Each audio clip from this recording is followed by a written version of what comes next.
Hello friends, welcome to the Point. In this session, we are discussing about the physical features of India.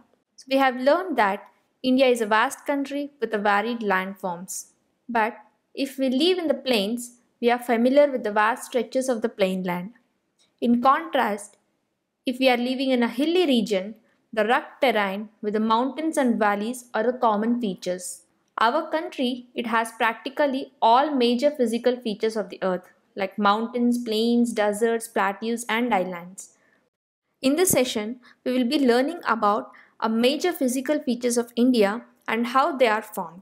India is a large landmass formed during different geological periods and that has influenced their relief. Beside geological formation, a number of processes like weathering, erosion, and deposition, this have created and modified the relief to its present form. And scientists have attempted to explain the formation of physical features with the help of some theories based on certain evidences. And one such plausible theory is the theory of plate tectonics. And according to this theory, the crust, that is upper part of the earth, it has been formed out of 7 major and 7 minor plates. The movement of the plates, it results in building up of stresses within the plates and the continental rocks above, which leads to folding, faulting and volcanic activity. And these plate movements are classified into 3 types. While some plates come towards each other and they form a convergent boundary, and some plates they move away from each other and they form a divergent plate boundary. In the event of the two plates coming together, they may either collide and crumble or one may slide under the other. At times, they may also move horizontally past each other and form a transform fault plate boundary. The movement of these plates it have changed the position and shape of the continents over millions of years, and such movements have also influenced the evolution of the present landform features of India. The oldest landmass, it was the part of Gondwana land, and the Gondwana land it included India, Australia, South Africa, South America and Antarctica as one single landmass. The convectional current it split the crust into number of pieces and thus it led to the drifting of Indo-Australian plate after being separated from the Gondwana land towards the north. And the northward drift it resulted in the collision of the plate with much larger Eurasian plate. And due to this collision, the sedimentary rocks which were accumulated in the geosyncline known as Tethys were folded to form the mountain system of Western Asia and Himalaya. The Himalayan uplift out of the Tethys Sea and subsidence of the northern flank of the peninsular plateau, it resulted in the formation of a large basin. And in the course of time, this depression it gradually got filled with deposition of sediments by the rivers flowing from the mountains in the north and peninsular plateau in the south. A flat land of extensive alluvial deposits, it led to the formation of northern plains in India. The land of India, it displays a great physical variation. Geologically, the peninsular plateau, it constitutes one of the ancient landmass on the earth's surface and it was supposed to be one of the most stable land blocks. The Himalayas and the northern plains are the most recent landforms. From the viewpoint of geology, Himalayan mountains from an unstable zone, the whole mountain system of Himalaya, it represents a very youthful topography with high peaks, deep valleys and fast flowing rivers. The northern plains are formed of alluvial deposits. The peninsular plateau, it is composed of igneous and metamorphic rocks with gently rising hills and wide valleys. Major physiographic divisions. The physical features of India, it can be grouped under the following physiographic divisions like the Himalayan mountains, the northern plains, the peninsular plateau, the Indian desert, the coastal plains and the islands. Let's discuss about these divisions one by one. The Himalayan mountains. The Himalayas, they are geologically young and structurally fold mountains that stretch over the northern borders of India. And these mountain ranges, they run in the west-east direction from the Indus to Brahmaputra. The Himalayas represent the loftiest and one of the most rugged mountain barriers of the world. They form an arc which covers a distance of about 2400 km. Their width varies from 400 km in Kashmir to 150 km in Arunachal Pradesh. The altitudinal variations are greater in the eastern half than those in the western half. The Himalayas consist of three parallel ranges in its longitudinal extent. The northernmost range is known as the Great or Inner Himalayas, or it also called as Himadri. It is the most continuous range consisting of loftiest peak with an average height of 6,000 meters, and it contains all prominent Himalayan peaks. The range of mountains lying to the south of Himadri, it forms the most rugged mountain system, and it is known as Himachal, or also called as Lesser Himalayas. The ranges are mainly composed of highly compressed and altered rocks. The altitude varies between 3,700 and 4,500 meters, and the average width is 50 km, while the Pir Panjal range forms the longest and most important range. The outermost range of the Himalayas is called Shivaliks. They extend over a width of 10 to 50 kilometers, and they have an altitude varying between 900 and 1100 meters, and these ranges are composed of unconsolidated sediments brought down by the rivers from the main Himalayan ranges located far away from the north. These valleys are covered with a thick gravel and alluvium. The northern plains.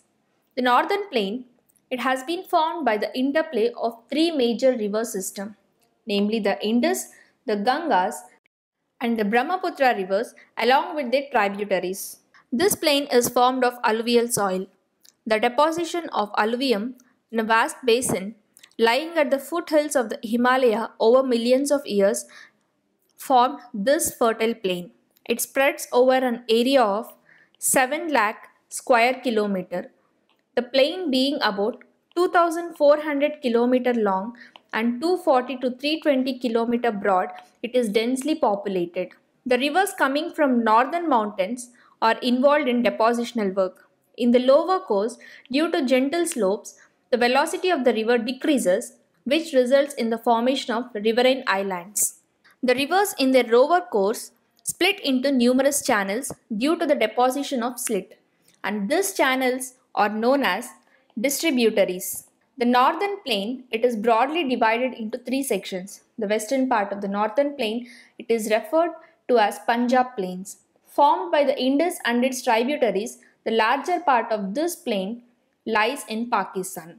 The Indus and its tributaries, the Jhelum, Chenab, Ravi, Beas and Satluj originate in the Himalaya. This section of the plain, it is dominated by dopes. The Ganga plain extends between Ghaggar and Teesta rivers, and it is spread over the states of North India, Haryana, Delhi, Uttar Pradesh, Bihar, partly Jharkhand and West Bengal to its east. Particularly in Assam lies the Brahmaputra plain. The northern plains, they are generally described as flat land with no variations in its relief. It is not true. These vast plains also have a diverse relief features. According to the variations in relief features, the northern plains can be divided into four regions. The rivers, after descending from the mountain deposit, pebbles in a narrow belt of about 8 to 16 km in width, lying parallel to the slopes of the Shivaliks, and it is known as Bhabar. All the streams disappear in this Bhabar belt. South of this belt, the streams and rivers emerge and create a wet, swampy and marshy regions, and it is known as Terai. This was thickly forested region full of wildlife. The forest, it have been cleared to create agricultural land and to settle migrants from Pakistan after the partition. The largest part of northern plain is formed of older alluvium, and it lies above the floodplains of the rivers and presents a terrace-like features, and this part is known as Bhangar. The soil in this region, it contains calcareous deposits locally known as Kankar. The newer, younger deposits of the floodplains are called as khadar. They are renewed almost every year and they are very fertile. Thus, it is very intensive for agriculture. The Peninsular Plateau. The Peninsular Plateau, it is a tableland. It is composed of old crystalline, igneous and metamorphic rocks, and it was formed due to the breaking and drifting of Gondwana land and thus making it a part of the oldest landmass. The plateau, it has a broad and shallow valleys and rounded hills. This plateau, it consists of two broad divisions, namely the Central Highlands and the Deccan Plateau.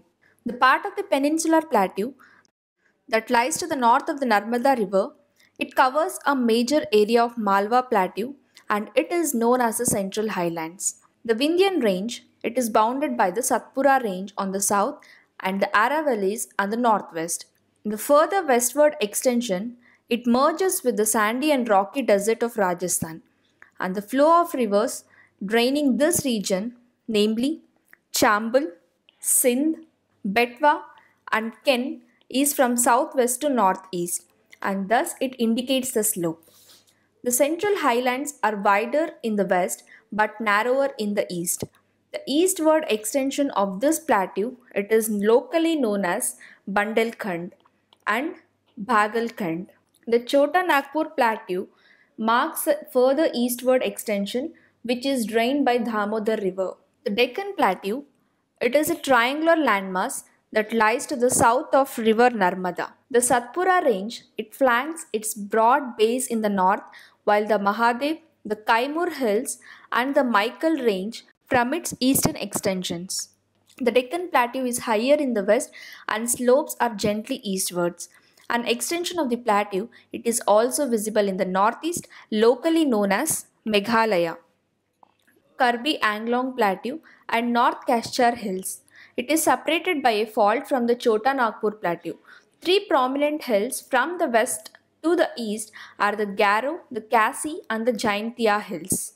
The Western Ghats and the Eastern Ghats, it marks the western and the eastern edges of the Deccan Plateau.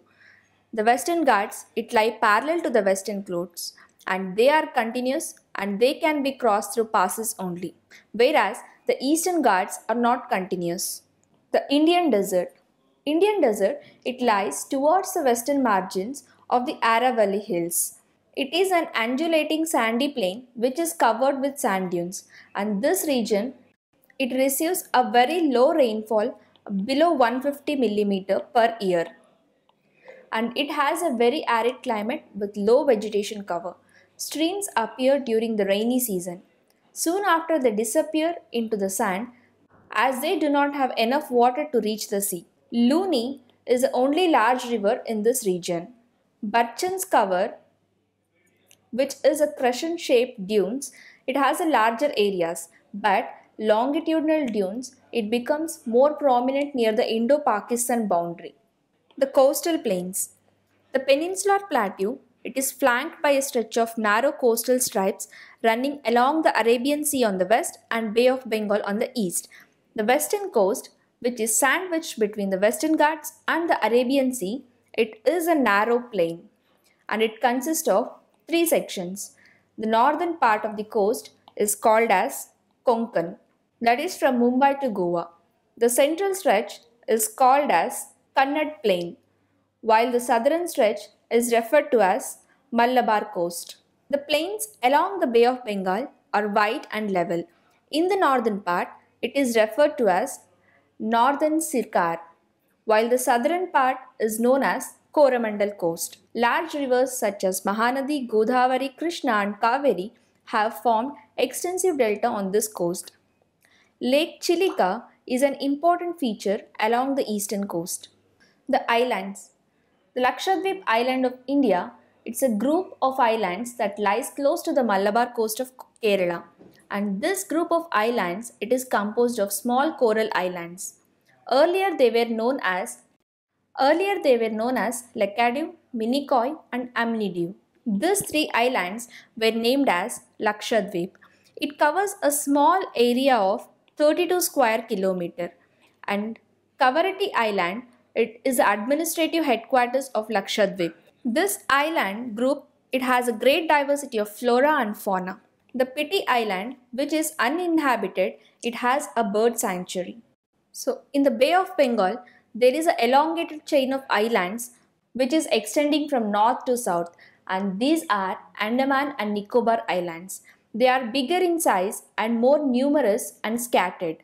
The entire group of islands is divided into two broad categories, the Andaman in the north and Nicobar in the south. And it is believed that these islands are an elevated portion of submarine mountains, and these island groups are of great strategic importance for the country. There is a great diversity of flora and fauna in this group of islands too. And these islands, they lie very close to the equator and they experience equatorial climate and they has a thick forest cover. See you in the next session with some other interesting topic. Thank you.